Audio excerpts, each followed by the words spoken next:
Assalamualaikum warahmatullahi wabarakatuh. Selamat datang di Beta Zone.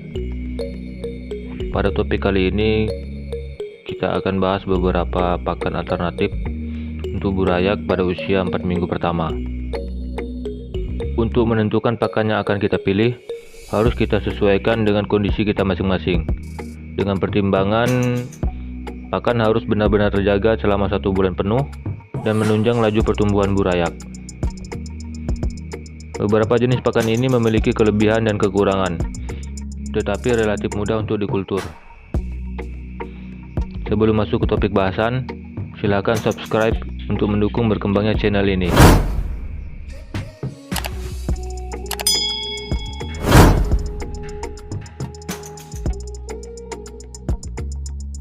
Ada baiknya kita amati perkembangan burayak step by step, supaya waktu pemberian pakan pertama bisa tepat waktu ataupun bisa kita rencanakan sedari dini. Terhitung dari hari bertelur, biasanya memerlukan 2 hari untuk menetaskan semua telur-telur. Jika ada telur yang belum menetas dalam tempo 2 hari, biasanya telur itu akan busuk ataupun gagal menetas. Saat burayak sudah menetas, selanjutnya burayak akan menyerap nutrisi bawaan dan biasanya sudah mulai berenang secara vertikal. Pada tahapan ini biasanya burayak rawan untuk mati tenggelam. Saat burayak di usia 5 atau 6 hari umumnya sudah bisa berenang secara horizontal dan mereka akan menyebar keluar sarang. Pada tahapan ini burayak sudah bisa makan untuk pertama kalinya. Beberapa pakan alternatif yang bisa kita pilih, salah satunya adalah kutu air.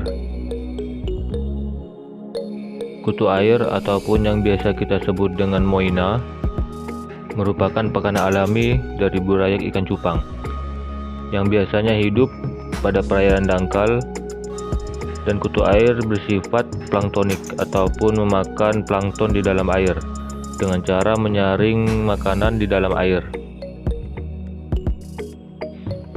Kandungan nutrisi daripada kutu air sangat baik untuk laju pertumbuhan burayak pada 1 bulan pertama.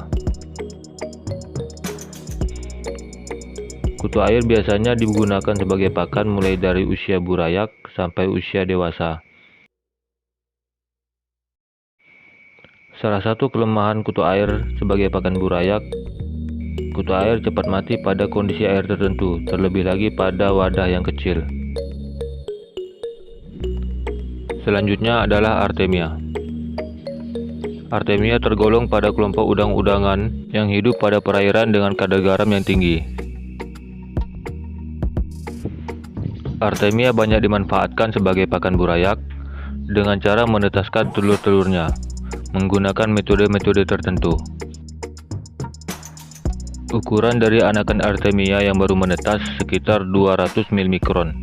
Sedangkan yang sudah dewasa bisa mencapai 2 cm. Sedangkan kandungan nutrisi Artemia kaya akan protein.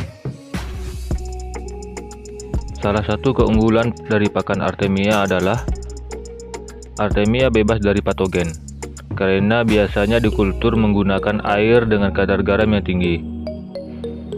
Akan tetapi Artemia tidak dapat bertahan hidup lama-lama pada air tawar, sehingga takaran untuk pemberian pakan harus pas, supaya tidak banyak Artemia yang mati dan mencemari air, yang bisa menyebabkan kematian pada burayak.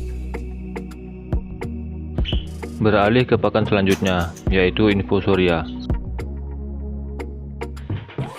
Infusoria tergolong masuk ke jenis hewan bersel tunggal, di mana makanannya adalah protozoa. Dan Infusoria berkembang biak dengan cara membelah diri. Dan dari sekian banyak spesies, yang paling populer adalah dari genus Paramecium.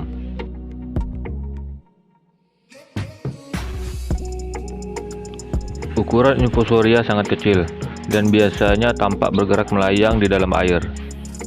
Infusoria berwarna putih dan biasanya berenang bergerombol seperti kumpulan debu. Infusoria mampu bertahan hidup berhari-hari di dalam wadah burayak. Itu adalah salah satu keuntungan kita menggunakan Infusoria.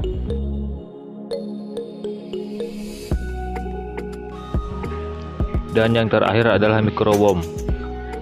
Microworm merupakan sejenis cacing yang berukuran mikroskopik. Dan kebanyakan breeder mengkultur microworm menggunakan pakan ragi ataupun sereal.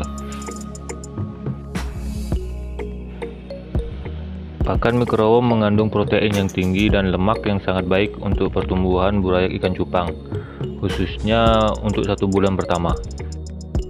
Untuk penggunaan microworm, saya sarankan dimulai dari usia burayak lebih dari 1 minggu. Karena microworm hanya akan tenggelam dan bergerak-gerak di dasar wadah. Sedangkan untuk 1 minggu pertama, biasanya burayak belum banyak yang bisa berenang ke dasar wadah. Jadi penggunaannya harus pada waktu-waktu yang tepat.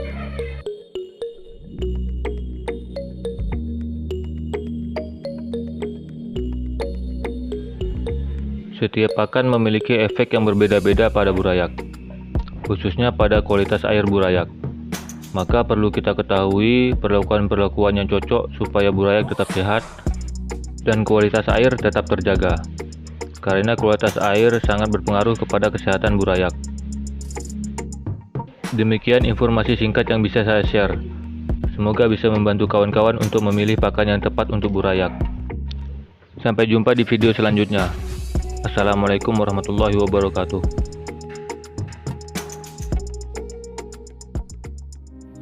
Terima kasih telah mendukung channel ini. Kritik dan saran bisa dituliskan di kolom komentar.